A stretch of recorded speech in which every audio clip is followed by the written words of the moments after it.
Shalom et bienvenue pour cette nouvelle vidéo. Aujourd'hui, nouvelle vidéo qui s'intitule Les mensonges blasphématoires de Paul de Tarse. Dans cette vidéo, vous allez voir des mensonges que Paul a commis et que certains sont même blasphématoires envers Dieu le Père, son fils Yeshua et l'Esprit Saint lui-même. Paul était un menteur, il était un usurpateur, un assassin et que lui-même a tué les disciples de Yeshua. N'oublions pas que Paul était un Romain, qu'il avait 470 gardes du corps romains à lui seul, et que lui-même a rencontré Yeshua à plusieurs reprises dans le temple, puisque Paul était tous les jours dans le temple, et il enseignait au pied de Gamaliel, et qui était tous les jours dans le temple à enseigner? Yeshua. N'oublions pas que Paul était un pharisien, et que lui-même a dit qu'il était persécuteur, qu'il a tué des disciples de Yeshua, et donc en conséquence, il a tué Yeshua, il était présent lors de la crucifixion de Yeshua et que lui-même s'est réjoui de la mort de Yeshua. Mais ça, beaucoup de chrétiens vont me dire non, c'est faux, etc. Pourtant, vous ne voyez pas la réalité en face. Et quand Yeshua est apparu à Paul de Tarse en plein désert dans le chemin à Damas, ce n'est pas pour le désigner comme disciple, mais c'était pour le confronter et pour avoir des explications avec lui. Sauf que Paul a joué de cela pour se proclamer lui-même comme étant apôtre des païens, alors que Yeshua l'a jamais choisi. Preuve que Yeshua a dit dans le livre de l'Apocalypse qu'il y a des faux apôtres qui se disent apôtres, mais qui ne sont pas et qui sont des menteurs. Surtout que ça a été dans les écrits de l'église d'Éphèse, et qui enseignait à Éphèse, et qui a envoyé sa toute dernière lettre à Éphèse, à Timothée, Paul de Tarse. Surtout que Paul a dit que tous l'ont abandonné en Asie, surtout que Yeshua avait ordonné à Jean d'écrire dans les églises d'Asie. Voilà. Donc ça, vous le savez très bien dans les précédentes vidéos sur Paul de Tarse que j'ai fait. Je ne vais pas vous réexpliquer tout. Donc c'est pour cela que je vous laisse découvrir cette vidéo. J'espère que cette vidéo vous plaira et j'espère que vous aurez vu la vérité sur Paul de Tarse une fois de plus. Bien. Commençons cette vidéo avec un premier blasphème. Paul dit dans 1 Corinthiens chapitre 14 verset 32, « Les esprits des prophètes sont soumis aux prophètes. » C'est un blasphème contre le Saint-Esprit lui-même, car qui est les esprits des prophètes? Eh bien, dans Apocalypse chapitre 22 verset 6, c'est écrit « Ces paroles sont certaines et véritables, et le Seigneur, le Dieu des esprits des prophètes, a envoyé son ange pour montrer à ses serviteurs les choses qui doivent arriver bientôt. » Donc, celui qui est les esprits des prophètes, c'est le Seigneur. Le Seigneur lui-même est le Dieu des esprits des prophètes. Donc, alors, qui est soumis? Le Seigneur qui est le Dieu des esprits des prophètes ou bien les prophètes qui sont soumis à Dieu? Pourtant, Paul, il dit que les esprits des prophètes sont soumis aux prophètes. Donc, ça veut dire que, pour lui, Paul, c'est Dieu lui-même qui est soumis aux prophètes. C'est un blasphème total. D'ailleurs, il est écrit quoi dans Jérémie chapitre 26, verset 5, par exemple? « Je vous ai envoyé tous mes serviteurs, les prophètes d'Israël. » C'est pareil dans Jérémie chapitre 29, verset 19, Jérémie 35, chapitre 15, Jérémie chapitre 44, verset 4, Ézéchiel chapitre 38, verset 17 et Zacharie chapitre 1, verset 6. Donc, alors, qui est soumis? C'est le Dieu des esprits des prophètes qui est soumis aux prophètes, ou ce sont les prophètes qui sont soumis aux esprits des prophéties qui est tout simplement l'Éternel? Pourtant, Paul, là, comme je vous l'ai dit, il dit très clairement que c'est le Seigneur Dieu et son Esprit Saint qui sont soumis aux prophètes. C'est un blasphème impardonnable contre le Saint-Esprit, car ce sont les prophètes qui sont soumis à Dieu et qui sont soumis à l'Esprit Saint. Donc là, vous voyez, il y a un problème avec Paul de Tarse. Là, il a commis un blasphème. Ensuite, continuons. Pour Paul, les prophéties prendront fin. Vous avez bien entendu. Dans 1 Corinthiens chapitre 13 verset 8, il déclare « La charité ne périt jamais, les prophéties prendront fin, les langues cesseront, la connaissance disparaîtra. » Donc, si les prophéties cesseront, pourquoi? Il est écrit « Car le témoignage de Yeshua est l'esprit de la prophétie. » Apocalypse chapitre 19, verset 10. Si les prophéties s'arrêtent, donc, l'esprit de la prophétie du Seigneur s'arrêtera donc alors. Donc ça veut dire que le Seigneur cessera d'exister alors. Ça n'a pas de sens. Surtout que Paul dit lui-même Jésus-Christ est le même hier, aujourd'hui et éternellement. Hébreux chapitre 13, verset 8. Donc si les prophéties s'arrêtent, donc le Seigneur cessera d'exister alors. Donc en abolissant les prophéties, Paul a son nom effacé du livre de vie. Car il est écrit dans Apocalypse chapitre 22, verset 19, « Et si quelqu'un retranche quelque chose des paroles du livre de cette prophétie, Dieu retranchera sa part de l'arbre de la vie et de la ville sainte décrit dans ce livre. » Donc Paul, en abolissant les prophéties, il a tout simplement lui-même effacé son nom du livre de vie et sans doute Dieu a retranché sa part de l'arbre de vie et de la ville sainte décrit dans le livre de l'Apocalypse, donc de la Nouvelle Jérusalem céleste. Aussi, si toutes langues cesseront d'exister, alors comment nous allons communiquer dans le royaume céleste? Eh bien oui, si il n'y a plus aucune langue, comment nous allons communiquer? Ben oui, c'est une très bonne question, non? Surtout en sachant que le Seigneur est le Dieu de toute tribu, de toute langue, de tout peuple et de toute nation. Apocalypse chapitre 5, verset 9. Et qu'il y a une très grande foule dans les cieux que personne ne peut compter, de toute nation, de toute tribu, de tout peuple et de toute langue. Ils se tiennent devant le saint trône et devant l'agneau, revêtus de robes blanches et des palmes dans leurs mains, et qui servent, louent et adorent Dieu jour et nuit pour l'éternité. Apocalypse chapitre 7, versets 9 à 12. Donc, si les langues cesseront d'exister, comment les élus pourront louer, adorer Dieu et chanter sa gloire? Eh ben oui, c'est n'importe quoi. De plus, c'est Dieu qui est l'auteur des langues. C'est lui qui a créé toutes choses. Donc, c'est du blasphème envers lui. Tout simplement. Donc là, on voit qu'il y a un problème. On voit qu'il y a vraiment un problème. En plus, la connaissance disparaîtra. Je ne suis pas d'accord. Je ne suis pas d'accord car tous les élus auront la connaissance de Dieu. Tous les élus auront la connaissance de Dieu. Et même, on n'enseignera plus son prochain car tous auront la connaissance de l'Éternel, comme il est écrit dans Habakkuk chapitre 2 verset 14, car la terre sera remplie de la connaissance et de la gloire de l'Éternel, comme le fond de la mer par les eaux qui le couvrent. D'ailleurs, nous avons aussi d'autres exemples dans le prophète Isaïe. Tout le peuple en aura connaissance. Isaïe chapitre 9 verset 9. Aussi, écoutez bien, dans Isaïe chapitre 11 verset 9, il ne se fera ni tort ni dommage sur toute ma montagne sainte, car la terre sera remplie de la connaissance de l'Éternel. Et là, encore une fois, comme le fond de la mer par les eaux qui le couvrent, pareil, c'est la même citation dans Habakkuk. Et donc, il y aura aussi dans Isaïe chapitre 53 verset 11, à cause du travail de son âme, il rassasiera ses regards, par sa connaissance, mon serviteur juste justifiera beaucoup d'hommes et se chargera de leurs iniquités. Ça, c'est une prophétie sur Yeshua, que Yeshua donnera aussi la connaissance à ses serviteurs justes qu'il aura justifiés. Donc, on voit qu'il y a un problème avec Paul de Tarse, puisque tous, dans la montagne de l'Éternel, donc la montagne de Sion, tous auront la connaissance de l'Éternel. D'ailleurs, si quelqu'un a les 7 dons du Saint-Esprit, eh bien, quel est le don du Saint-Esprit? L'esprit de connaissance. Et oui, Isaïe chapitre 11 verset 2, l'esprit de l'Éternel reposera sur lui, esprit de sagesse et d'intelligence, esprit de conseil et de force, esprit de connaissance et de crainte de l'Éternel. Donc, si les élus ont l'Esprit Saint dans le royaume, ils ont aussi la connaissance. Et donc, la connaissance ne disparaîtra pas. Donc, on voit que c'est encore un mensonge de Paul de Tarse. Bien. Ensuite, voyons un autre mensonge.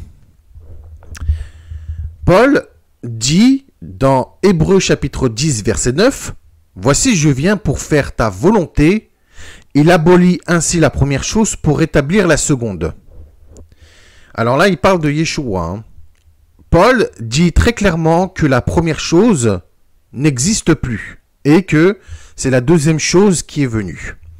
Alors, beaucoup vont me dire, oui, mais la première chose, ce sont les premières alliances, hein, et non Ancien Testament, hein, et que la deuxième chose, c'est la Nouvelle Alliance, et non Nouveau Testament. Mais, pourtant, là, on voit que là où les premières choses sont tout simplement la mort, le deuil, etc. Mais, il y a un problème.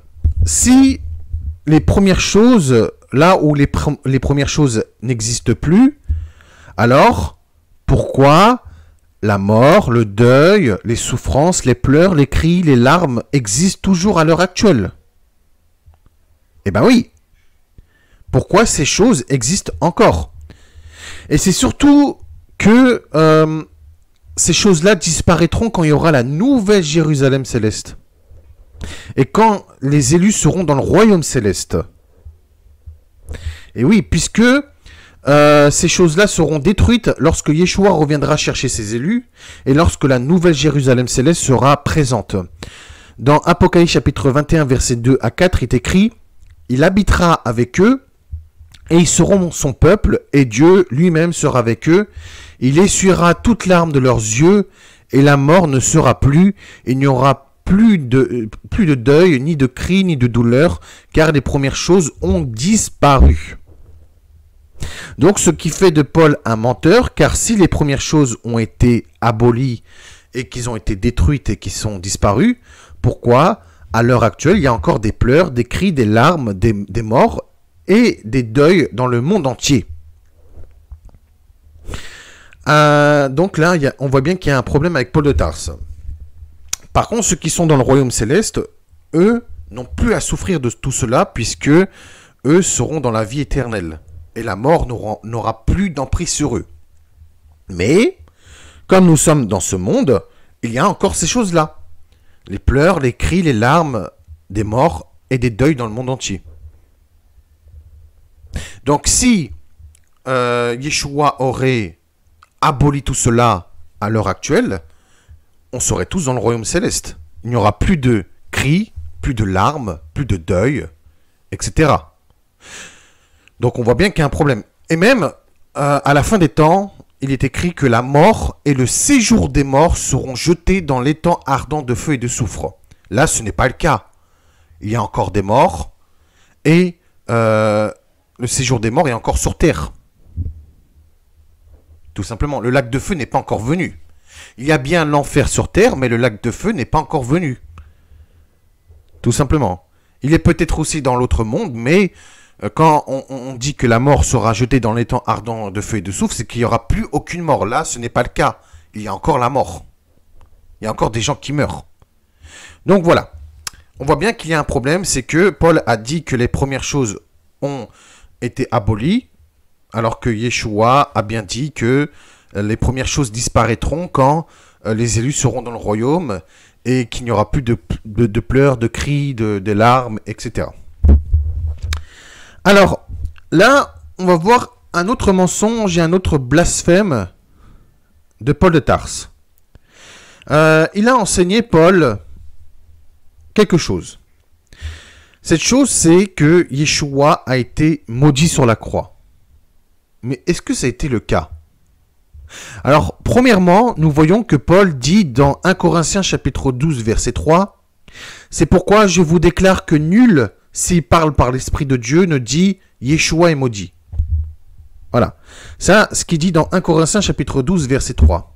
Pourtant, dans son blasphème contre le Seigneur, il déclare, écoutez bien, « Christ nous a rachetés de la malédiction de la loi, étant devenu malédiction pour nous, car il est écrit « Maudit est quiconque est pendu au bois ».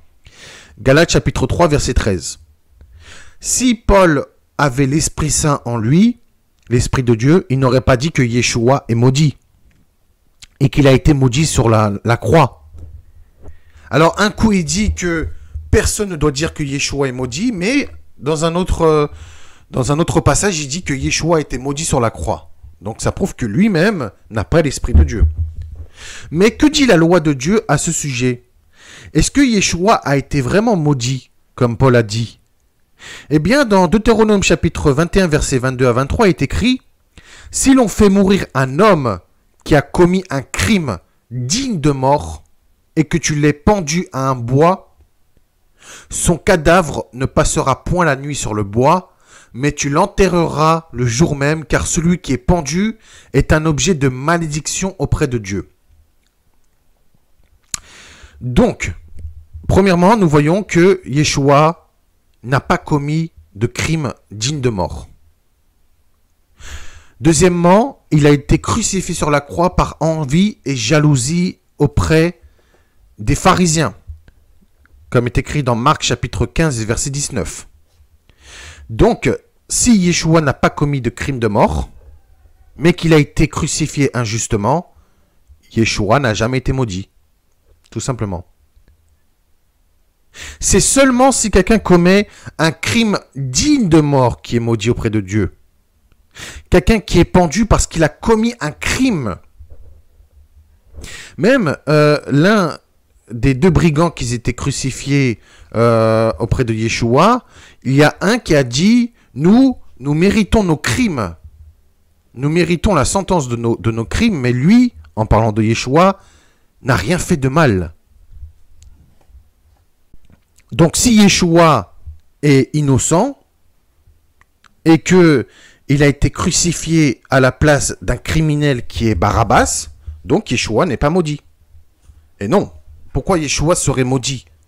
De plus, la crucifixion et le sacrifice de Yeshua étaient dans les prophéties de Dieu et non de la part d'une punition de Dieu. Pourquoi les prophéties annoncent le sacrifice de Yeshua et ensuite dire que Yeshua serait maudit? Ça n'a pas de sens. Pourquoi dans les prophéties, Dieu donne le sacrifice de Yeshua pour racheter des gens, pour donner la vie, et pour dire ensuite que Yeshua est maudit? Ça n'a pas de sens. C'est ce que Paul est en train de dire. Et oui, surtout que Yeshua, lui, n'a commis aucun crime. Il n'était pas un criminel comme Paul de Tarse. Et surtout en sachant que même Ponce Pilate a dit pour la troisième fois « Mais quel mal a fait cet homme? Je ne trouve rien en lui qui soit digne de mort. » Luc chapitre 23 verset 22. Et je tiens à le rappeler que ce sont les pharisiens qui ont livré à la mort Yeshua par envie et jalousie. Marc chapitre 15 verset 19. Et qu'ils ont libéré Barabbas, un meurtrier que lui a commis un crime digne de mort. Et ils ont mis Yeshua qui n'a commis aucun crime. En principe, ça aurait été Barabbas qui aurait été crucifié et que lui aurait été maudit. Mais Yeshua a été crucifié injustement pour nos péchés, mais que lui n'a jamais commis un seul crime qui méritait la mort. Tout simplement. Donc Yeshua n'a pas été maudit auprès de Dieu. Il a été béni. Et il n'est pas devenu une malédiction pour nous. La malédiction de la mort s'abattait sur toute l'humanité, certes, oui, mais Yeshua, qui est innocent, n'a jamais péché de sa vie et est mort selon les prophéties de Dieu, comme le chapitre 53 du prophète Isaïe, que je vais vous lire, et vous allez voir qu'il n'y a aucune malédiction dans tout cela. Alors, il est écrit, « Qui a cru à ce qui nous était annoncé? Qui a reconnu le bras de l'Éternel? Il s'est élevé devant lui comme une faible plante, comme un rejeton qui sort d'une terre desséchée. Il n'avait ni beauté ni éclat pour attirer nos regards, et son aspect n'avait rien pour nous plaire. » Attention, là, ce n'est pas la description physique de Yeshua, comme certains pasteurs le disent dans YouTube, qui disent que Yeshua était moche. Non, là, c'est du blasphème. Non, là, il faut faire attention à ce que beaucoup disent. Alors, méprisé et abandonné des hommes, homme de douleur et habitué à la souffrance, semblable à celui dont on détourne le visage, nous l'avons dédaigné, nous n'avons fait de lui aucun cas. Cependant, ce sont nos souffrances qu'il a portées, c'est de nos douleurs qu'il s'est chargé, et nous l'avons considéré comme puni, frappé de Dieu et humilié, ce qui n'a rien à voir avec maudit. Mais il était blessé pour nos péchés, brisé pour nos iniquités, le châtiment qui nous donne la paix est tombé sur lui, et c'est par ses meurtrissures que nous sommes guéris. Donc ça prouve que sa mort a été une bénédiction, mais pas une malédiction. Nous étions tous errants comme des brebis, chacun suivait sa propre voie, et l'Éternel a fait retomber sur lui l'iniquité de nous tous. Donc ça veut dire que l'Éternel a mis tous nos péchés sur Yeshua, mais que sa mort et son sacrifice a été bénéfique pour nous pécheurs, puisque par son sacrifice, il nous a donné la paix. Il a été maltraité et opprimé, et il n'a point ouvert la bouche, semblable à un agneau qu'on mène à la boucherie, surtout que Yeshua lui-même est l'agneau de Dieu. Donc on voit bien que c'est prophétique. A une brebis muette devant ceux qui la tondent, il n'a point ouvert la bouche, il a été enlevé par l'angoisse et le châtiment, et parmi ceux de sa génération, qui a cru qu'il était retranché de la terre des vivants, et frappé pour les péchés de mon peuple.